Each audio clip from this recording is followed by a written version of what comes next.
Many blessings all. Here we go again, opening the portals of herbal and foraging, magic, ritual, love, and peace. Hope everyone's well out there. It's been a very trying time in our society, seeing a lot of crazy shit go on.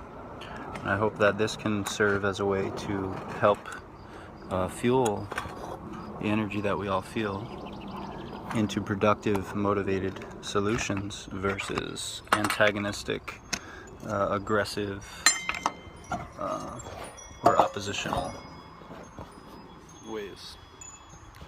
So feel free to join us in exploration of solution-based activism based on befriending our backyards and based on returning to nature. There's a lot of energy in our society that is causing us to be divisive as a society and as human beings. But we all have certain principles that are united, and we need to return to those. Like, for example, on the earth, we have water, air, food, and these things are necessary for all people. So they really can be our basic priorities. So if people don't have fresh drinking water, who is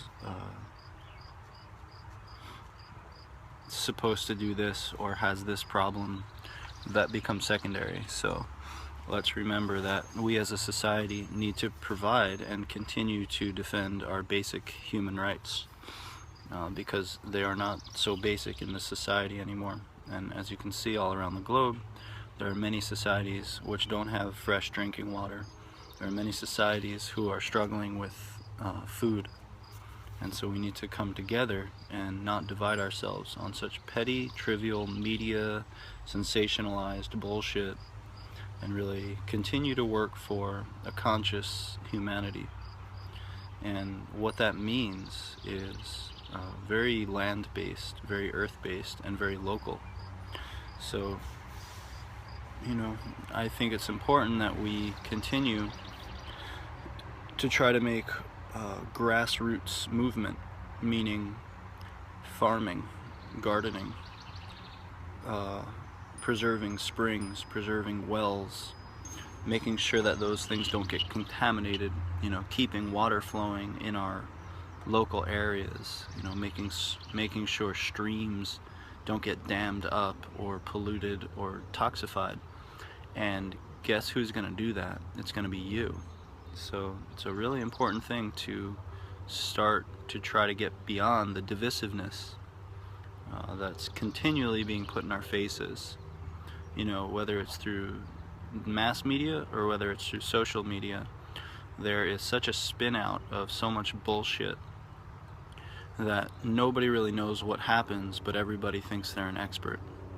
So we need to really be careful as a society, as a conscious entity, to do our homework and to research and to back things up and to look through things before we start rapidly posting shit that we haven't seen or that we haven't read, and really start to be aware of the impact that we have even on social media. So welcome everybody. Return to nature. It's the most important thing that I can possibly come up with. That the foundational practice of nature and nature-based existence is not only an essential thing, and therefore we would die without, but is actually the way to return to our intuitive capacity. So all humans have intuition. Whether it's turned on or not, that's the question. So we all have feelings in our guts, we all have feelings in our hearts, and those are to be nurtured and to be seen and to be met. So if you're capable of doing that for your community, your family, your friends, this is an imperative time to put your energy towards that. Many blessings, a mandatory sacrifice. Good morning to you as well. If you have any herbal thoughts or questions or concerns or ideas, please feel free to share them and I'll read them out loud as we discuss things. So it's a beautiful sun-shining day, you know. So as I was saying, we need to really come together beyond the divisiveness of media culture, and whether that's social media or mass media, there is a lot of division, a lot of finger pointing, a lot of confusion, and what we need to do is stop that game entirely and find whatever unifying principles that we can grab onto and get people to think about community. This will be the most important thing going into the future that we can do. You know, it's not about which religion is right, or which law is right, or which constitutional act is being broken, or even who's the president. It's really about who do you know in your community that can get shit done, and how are you empowering yourselves as a small community to really do that. So, it reminds me of this Margaret Mead quote, never doubt that a small group of like-minded individuals can change the world, because indeed that's all that ever has. So we need to really understand the teachings of people like Gandhi, Martin Luther King, those who came before us and worked in a higher level. So there's going to be a lot of reasons to point fingers and a lot of reasons to become more and more divisive as our society basically falls apart. But what we need to do is find the common thread. So we're all going to die. No matter what happens, we're all going to end up dead. That's a common thread that we all have, that no matter what political sanction or what argument or what fight or what battle, we all have a very soft human core that is fragile. So how do we as people in our communities help to facilitate that discussion? Because again, it taps us into our intuition, our instincts, and everyone has them. So we need to stop doubting that everyone has instinct and intuition, and instead find out ways to nurture that and nurture that practice. So even something like breathing, yoga and breathing and pranayama, this is a way of kind of cleaning out the psychic residue that's building up. And, being in nature and walking in nature and being close to the earth and connecting with plants and connecting with trees is always, I find, of really helping people ground into their experience. And that's what we need right now. We need people to wake up. So if you're out there listening, you need to wake up. It's up to you. We are the people that we've been waiting for. As you see that cliche, we are the ones we have been waiting for. So remember to be on your best behavior. And that means don't start blaming this group or that group for what's wrong in the world. But be the example. Live as the example. And I feel like that's the most powerful thing that we can possibly do as community members, is to try our best to see beyond that and live an example which is unifying people, not finding more reasons to divide people. If we continue to feed divisiveness, you all know where we're going to end up, which is in some kind of war. Feeding divisiveness ends up in war. So if you out there don't want to be part of a war, it's really up to you to be a community change member.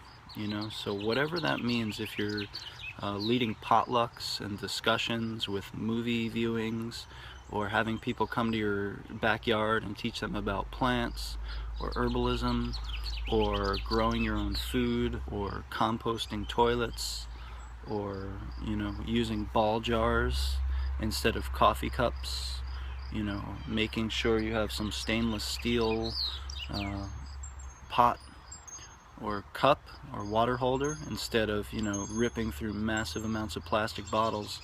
That's the kind of stuff that's going to really make the difference, is you in your local community going up to people in a kind and calm and compassionate way and helping them to learn.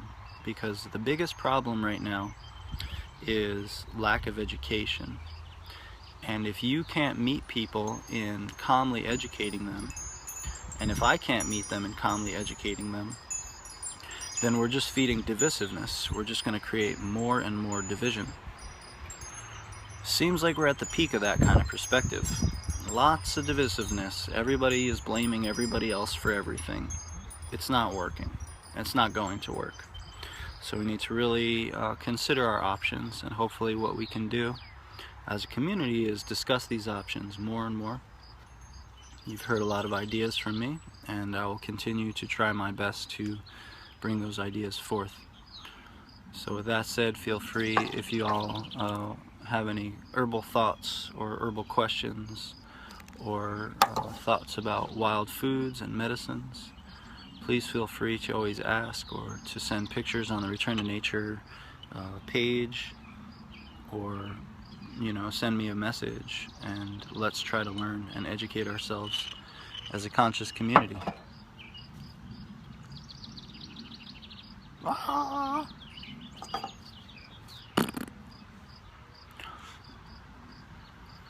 So it's a beautiful day. The sun is shining. The yarrow is starting to bloom. Ragweed's getting a little bigger. A lot of the honeysuckle is starting to already turn.